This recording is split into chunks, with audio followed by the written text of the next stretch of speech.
हैसियत देखी है तुमने? ये जगह तुम्हारे जैसे लोगों के लिए नहीं है। ए जंगली, कहाँ घुसा चला आ रहा है? ये तेरे बाप का मैदान नहीं है। सूरज अभी पूरा उगा भी नहीं था।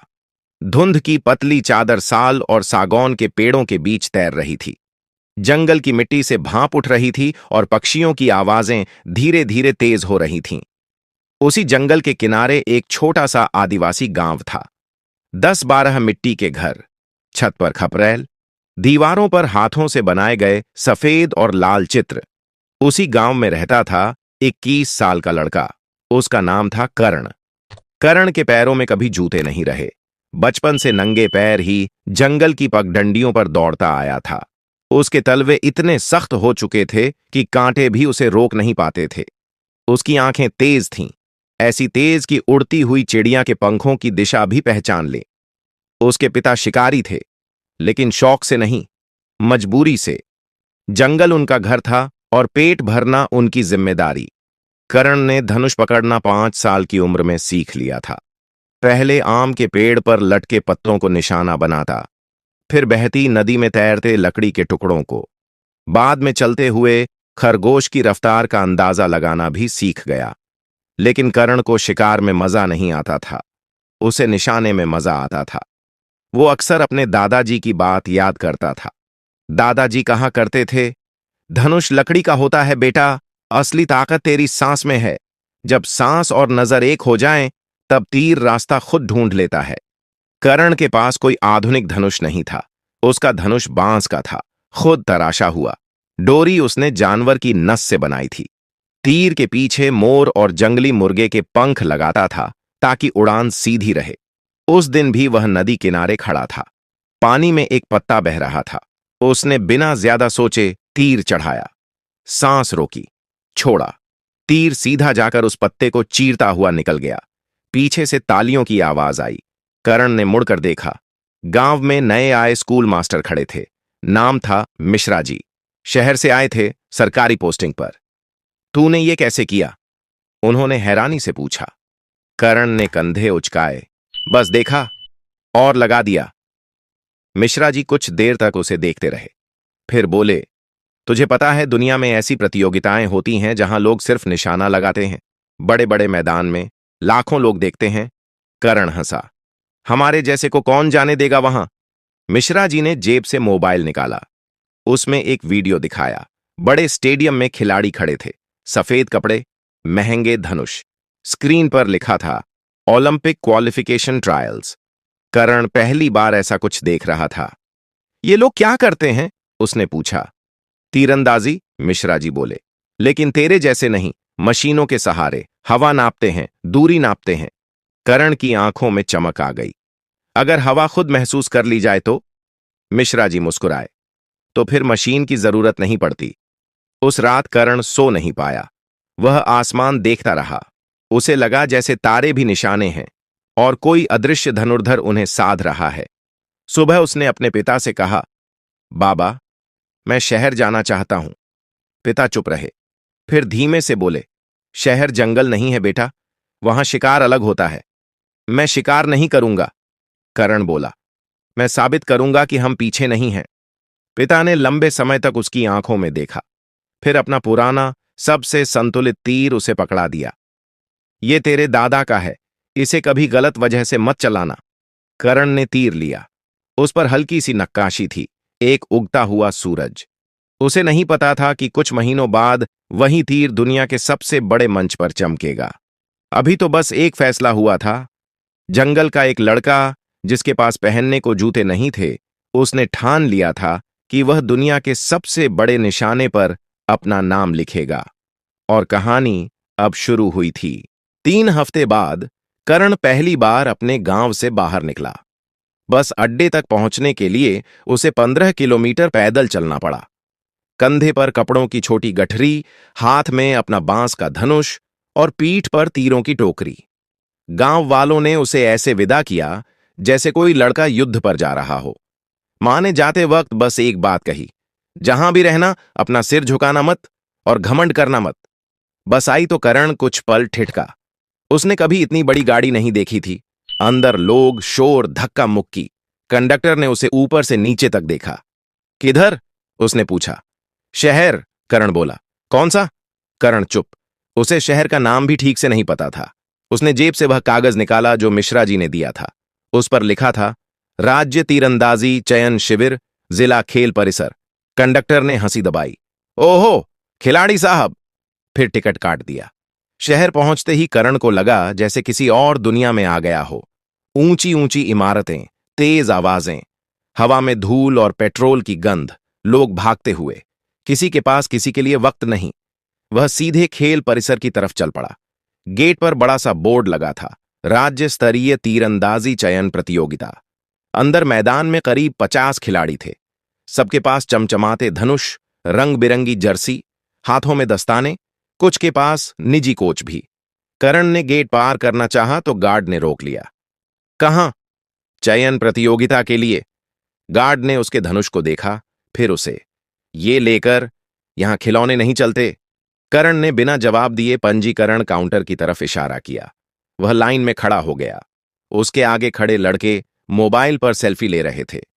कोई कह रहा था, इस बार तो नेशनल पक्का है। कोई अपने स्पॉन्सर की बात कर रहा था। जब करण की बारी आई तो क्लर्क ने नाम पूछा।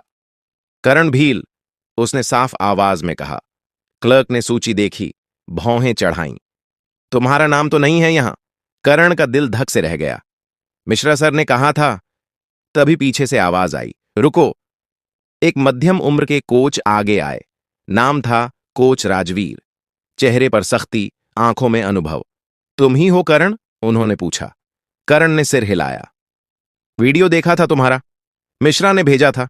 लेट एंट्री है, लेकिन एक शर्त पर, अगर पहले राउंड में फेल हुए तो तुरंत बाहर। करण ने बस इतना कहा, मौका दीजिए। उसे एक लेन दी गई। बाकी खिलाड़ी हंस रहे थे। देखो भाई, जंगल सफारी शुरू हो गई, किसी ने फुसफुसाया। पहला राउंड था, 50 मीटर। सभी खिलाड़ी मशीन की तरह तैयार हुए। हवा का मापक, दूरी का हिसाब, शरीर की पोजीशन। करण चुप खड़ा रहा। उसने मैदान की मिट्टी को देखा, घास की दिशा देखी। हल्की हवा दाईं ओर से थी। पहला तीर। बाकी खिलाड़ियों के तीर क्रम से लगे, 7, 8, 9, 10। करण की बारी आई। उसने आंखें बंद नहीं की। इस बार उसने सीधा टारगेट देखा। सांस भीतर ली, आधी छोड़ी, रोकी, तीर निकला, टक, पीला गोला, 10। भीड़ में हलचल। तुक्का होगा, पीछे से आवाज आई। दूसरा तीर, फिर 10, तीसरा तीर, 9, लेकिन बहुत करीब। कोच राजवीर की आंखों में अब हल्की गंभीरता थी। पहला राउंड खत्म हुआ। करीब आधे खिलाड़ी बाहर हो गए। करण अंदर था। जब रिजल्ट बोर्ड पर नाम चढ़ा तो कुछ लोग चुप हो गए। कुछ के चेहरे पर नाराजगी थी। एक अमीर परिवार का लड़का आगे आया, महंगी घड़ी, आत्मविश्वास से भरा। सुनो, उसने कहा, यहां तक आ गए हो, ठीक है, लेकिन नेशनल तक पहुंचना खेल नहीं है। करण ने उसकी तरफ देखा। खेल ही तो है। लड़का हंसा। नाम याद रखना, विक्रम मल्होत्रा। अगले राउंड में तुम्हें समझ आ जाएगा। करण ने कुछ नहीं कहा। उसे समझ आ रहा था कि यह सिर्फ निशाने की परीक्षा नहीं है, यह जगह, पहचान और विश्वास की भी परीक्षा है। शाम को जब वह हॉस्टल के छोटे कमरे में अकेला बैठा था, उसने दादा का तीर निकाला। उसे हाथ में घुमाया। लकड़ी की गर्माहट महसूस की। उसने खुद से कहा, जंगल ने मुझे सिखाया है, अब शहर देखेगा। और असली परीक्षा अब भी बाकी थी। अगले दिन मैदान का माहौल बदल चुका था। अब यह सिर्फ चयन शिविर नहीं था, यह प्रतिष्ठा का सवाल बन गया था। सुबह से ही दर्शकों की संख्या बढ़ गई थी। स्थानीय मीडिया भी आ गया था। कैमरे, माइक्रोफोन, रिपोर्टर। आज का राउंड था 70 मीटर। करण ने जब दूरी देखी तो उसके चेहरे पर कोई बदलाव नहीं आया। उसने इससे भी लंबी दूरी पर जंगल में अभ्यास किया था। फर्क बस इतना था कि वहां सामने पेड़ होता था, यहां गोल निशाना। दूसरी तरफ खड़ा था विक्रम मल्होत्रा, सफेद जर्सी, कंधे पर स्पॉन्सर का लोगो, हाथ में विदेशी कार्बन फाइबर धनुष। उसके साथ उसका निजी कोच और फिजियो भी थे। विक्रम ने करण की तरफ देखा और मुस्कुराया। आज हवा तेज है, मशीन के बिना मुश्किल होगा। करण ने आसमान की तरफ देखा। बादल हल्के थे, हवा बदल रही थी। उसने बस इतना कहा, हवा दुश्मन नहीं होती। पहली सीरीज शुरू हुई। विक्रम ने प्रोफेशनल अंदाज में तैयारी की। उसने अपने धनुष का स्टेबलाइजर ठीक किया, स्कोप से देखा, सांस नियंत्रित की, तीर छोड़ा। 10 तालियां। करण की बारी। उसने मिट्टी में पैर थोड़ा गाड़े, शरीर ढीला रखा, धनुष उठाया। उसने टारगेट को देखा नहीं, महसूस किया। हवा का झोंका गाल से टकराया। उसने अनुमान लगाया, आधा इंच दाईं ओर। तीर छोड़ा। टक। 10। इस बार तालियां कम थीं, लेकिन फुसफुसाहट ज्यादा। दूसरी सीरीज। विक्रम 9 10 10, कर्ण 10 10 9। स्कोर बराबर। अब माहौल में तनाव था। जो लोग कल हंस रहे थे आज चुप थे। तीसरी सीरीज में हवा अचानक तेज हुई। मैदान के किनारे लगे झंडे तेज फड़फड़ाने लगे। विक्रम ने कोच की तरफ देखा। कोच ने इशारा किया, रुको। लेकिन टाइमर चल रहा था। उसने जल्दी में तीर छोड़ा। 8। उसके चेहरे पर हल्की झुंझलाहट। करण की बारी आई। कोच राजवीर पास आए और धीरे से बोले, हवा बदल रही है, इंतजार कर। करण ने सिर हिलाया, लेकिन उसने आंखें बंद कर लीं। उसे दादा की बात याद आई, हवा को पढ़ो, उससे लड़ो मत। उसने सांस रोकी नहीं। इस बार उसने हवा के साथ हल्का झुकाव लिया, जैसे खुद को संतुलित कर रहा हो। तीर छोड़ा। कुछ पल के लिए लगा तीर रास्ते से हट रहा है। दर्शकों ने सांस रोक ली। फिर टक। 10। भीड़ से एक साथ आवाज निकली, ओह। अब विक्रम के चेहरे की मुस्कान गायब थी। आखिरी 3 तीर बचे थे। स्कोर लगभग बराबर। विक्रम ने खुद को संभाला। इस बार उसने बहुत ध्यान से निशाना साधा। पहला 10, दूसरा 9, तीसरा 10। अच्छा स्कोर। अब सबकी नजरें करण पर। पहला तीर 9, दूसरा 110। अब आखिरी तीर। अगर यह 10 हुआ तो वह राउंड जीत जाएगा। मैदान में सन्नाटा।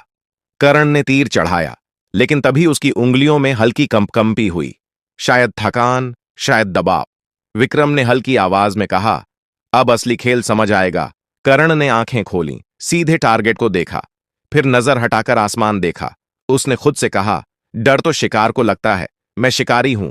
उसने सांस भीतर ली, धीरे छोड़ी, दिल की धड़कन सुनी, धनुष खींचा, तीर निकला, एक सीधी रेखा। टक, बिल्कुल बीच में। 10। इस बार तालियां गूंज उठीं। कुछ लोग खड़े हो गए। स्कोरबोर्ड पर नाम चमका, करण भील, टॉप क्वालिफायर। विक्रम ने पहली बार गंभीरता से उसकी तरफ देखा। अब उसमें मजाक नहीं था।